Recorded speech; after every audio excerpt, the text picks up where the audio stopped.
وأصحابه أجمعين. أما بعد فأعوذ بالله من الشيطان الرجيم. بسم الله الرحمن الرحيم. ألم تر إلى الذين يزعمون أنهم آمنوا بما أنزل إليك وما أنزل من قبلك. کیا آپ نے ان لوگوں کو نہیں دیکھا جو دعویٰ کرتے ہیں وہ اس کتاب پر بھی ایمان رکھتے ہیں جو آپ کی طرف نازل کی گئی اور اس کتاب پر بھی جو آپ سے پہلے نازل کی گئی. یریدون ان یتحاکموا الی الطاغوت، اپنے مقدمے شیطان کے پاس لے جانا چاہتے ہیں. وقد امروا ان یکفروا بھی، حالانکہ ان کو حکم ہے کہ اس کو نہ مانیں. ویرید الشیطان ان یضلهم ضلالا بعیدا، اور شیطان ان کا بہکا کر بہت دور لے جانا چاہتا ہے. واذا قیل لهم تعالوا الى ما انزل الله والى الرسول، جب ان سے کہا جاتا ہے آؤ اس حکم کی طرف جو اللہ نے نازل فرمایا ہے اور رسول کی طرف سے، تو رأیت المنافقین یصدون عنک صدودا، آپ منافقین کی حالت دیکھیں گے کہ آپ سے پہلو تہی کرتے ہیں یعنی کتراتے ہیں. فکیف اذا اصابتهم مصیبۃ بما قدمت ایدیہم، پھر کیسی جان کو بنتی ہے جب ان پر کوئی مصیبت پڑتی ہے ان کی حرکت کی بدولت. ثم جاؤک یحلفون، پھر آپ کے پاس آتے ہیں خدا کی قسمیں کھاتے ہوئے کہ ان اردنا الا احسانا وتوفیقا، اور کچھ مقصود نہ تھا سوا اس کے کوئی بھلائی نکل آئے، ہم موافقت ہو جائیں. اللہ تعالیٰ نے یہاں منافقین کا تذکرہ فرمایا ہے جو بظاہر کلمہ پڑھتے ہیں لیکن جس ذات کا کلمہ پڑھتے ہیں اس کے حکم کے سامنے سر خم تسلیم نہیں کرتے. بظاہر مسلمان اپنے آپ کو کہتے ہیں لیکن اللہ کے حکم کے سامنے، اللہ کے رسول کے حکم کے سامنے اپنے آپ کو جھکانے کے لیے تیار نہیں. کہنے میں مسلمان ہیں. اس کے پس منظر میں ایک خاص واقعہ بھی ہے. ایک منافق اور ایک یہودی کے درمیان ایک معاملے میں جھگڑا ہوا اور اتفاق یہ ہے کہ وہ یہودی حق پہ تھا، منافق غلط تھا. اور منافق بظاہر کلمہ گو تھا. اس یہودی کی چاہت تھی کہ یہ فیصلہ اللہ کے رسول کے پاس جائے، آپ فیصلہ فرمائیں.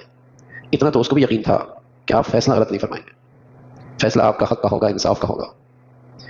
منافق جو کلمہ گو بھی تھا، بظاہر مسلمان بھی تھا، وہ اس کے لیے تیار نہ ہوا. اور اس کے اندر دل میں چور تھا کہ وہاں تو نہ لے دے کی بات ہوگی، نہ رشوت چلے گی، نہ چلاکی چلے گی، وہاں تو فیصلہ میرے خلاف ہی آئے گا. تو یہودیوں کا ایک سردار تھا جو بڑا طاغوت تھا، طاغوت کعب بن اشرف. وہ منافق کہنے لگا اس کے پاس چلتے ہیں فیصلہ کرانے کے لیے، اس کے پاس چلتے ہیں. یہودیوں کو جو بڑا، اس لیے کہ وہ مسلمانوں کے خلاف عام طور پہ لوگوں کی ذہن سازی کرتا تھا، مسلمانوں کا پکا دشمن تھا. تو منافق کا خیال تھا کہ وہاں کچھ لے کر بھی بات ہو جائے گی، کچھ پیسہ دے کر بھی بات بن جائے گی، کچھ اسے ورغلا کر بھی اپنے حق میں فیصلہ کرایا جا سکتا ہے، کچھ امید ہے کہ وہ میرے حق میں فیصلہ کر دے. منافق کی چاہتی تھی. یہودی کا اصرار، زور، دباؤ، آخرکار اسے جانا پڑا منافق کو حضور علیہ الصلوۃ والسلام کی خدمت میں. تو معاملہ اتنا واضح تھا کہ اللہ کے نبی صلی اللہ علیہ وسلم نے اس یہودی کے حق میں فیصلہ فرمایا. جب باہر نکلے تو منافق کے دل میں تو چور تھا، کہنے لگا اس سے زیادہ واضح فیصلہ اگر کرانا ہے تو عمر کے پاس چلتے ہیں، حضرت عمر کے پاس فیصلہ لے کے چلتے ہیں. یہودی یہ بات تو جانتا تھا کہ حضرت عمر طبعا سخت ہیں، لیکن اسے یہ بھی یقین تھا کہ آپ کی یہ سختی بھی آپ کو عدل سے اور انصاف سے نہیں ہٹا سکتی. یہ تو وہ جانتا تھا کہ حضرت عمر طبعا سخت ہے، لیکن یہودی کو یہ بھی یقین تھا کہ یہ سختی بھی آپ کو انصاف سے اور حق سے دور نہیں کر سکتی.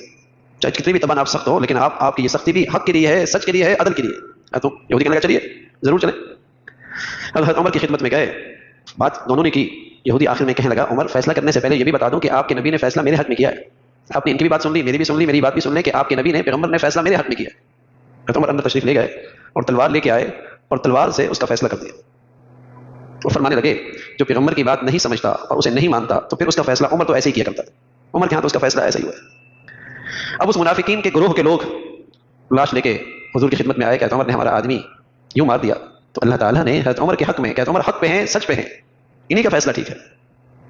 اور یہ منافقین بظاہر کہتے تو ہیں کہ اللہ اور اللہ کے رسول کو مانتے ہیں، دعوت ان کا یہی ہے، لیکن یہ مانتے نہیں اللہ اور اللہ کے رسول کو دل سے، مانتے اسی طاغوت کو ہیں، مانتے اسی طاغوت کو ہیں. تو ان آیات کے پس منظر میں یہ واقعہ بھی موجود ہے، لیکن قرآن تو قیامت تک کے لیے، قیامت تک کے لیے مسلمانوں کو خبردار کر دیا کہ صرف کلمہ پڑھنا کافی نہیں ہے، اللہ اور اللہ کے رسول کے حکم کے سامنے سر بھی جھکانا ہے. وہ کیسی مسلمانی ہے کہ کلمہ تو اللہ کا پڑھیں اور فیصلے اسے طاغوت کے اچھے لگیں، فیصلے اسے غیر شرعی اچھے لگیں، فیصلے اسے غیر اسلامی اچھے لگیں. یہ تو اس کی طبیعت میں، اس کے اندر میں نفاق چھپا ہوا ہے، کفر کی ظلمت ہے کہ ایک آدمی کہہ رہا ہے کہ بھائی اللہ اور اللہ کے رسول کے مطابق ہم فیصلہ کریں گے، جو شریعت فیصلہ کر دے. یہ کہتا نہیں، وہاں فیصلہ کرنا ہے جہاں خلاف اسلام فیصلہ ہوتا ہے، جہاں خلاف شریعت فیصلہ ہوتا ہے، جو اللہ اور اللہ کے رسول کے حکم کے خلاف فیصلے ہوتے ہیں. یہ اپنا معاملہ وہاں لے کے جانا چاہتا ہے، اس کا مطلب اس کے اندر نفاق ہے، یہ اپنے اندر نفاق رکھتا ہے. اللہ اور اللہ کے رسول کے فیصلوں میں تو عدل ہے، انصاف ہے، حق ہے اور ہر ایک کے حقوق کا تحفظ ہے. اللہ اور اللہ کے رسول کے فیصلوں میں ہر ایک کے حقوق کا تحفظ ہے، اس لیے کہ اللہ کے فیصلوں کے پیچھے اللہ کا علم ہے، اللہ تعالیٰ کی رحمت ہے اور اللہ تعالیٰ کی حکمت ہے. دنیا میں کون ایسے قوانین اور ضابطے بنا سکتا ہے جو اللہ نے نازل فرمائے؟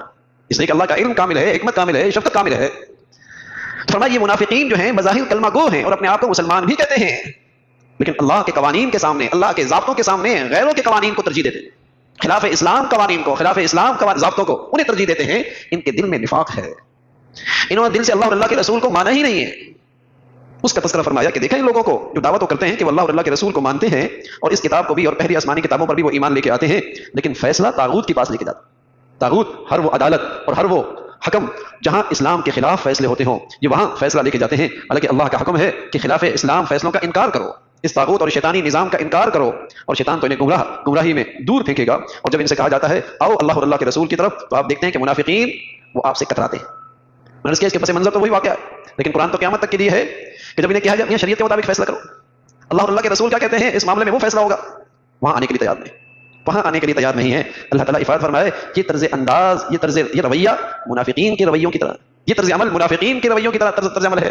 فرمائیے اللہ اور اللہ کے رسول سے کترانے لگتے ہیں، اور جب ان کی ان بدعمالیوں کی وجہ سے کوئی مصیبت آتی ہے، جیسے حضرت عمر نے اس کو سزا دی اور خوب سزا دی، جب ان پر ان کی بدعمالیوں کی وجہ سے سزا آتی ہے پھر آتے ہیں قسمیں کھاتے ہیں، نہیں ہمارا مقصد یہ تھا، نہیں ہماری چاہت یہ تھی، نہیں ہم تو یوں چاہتے تھے۔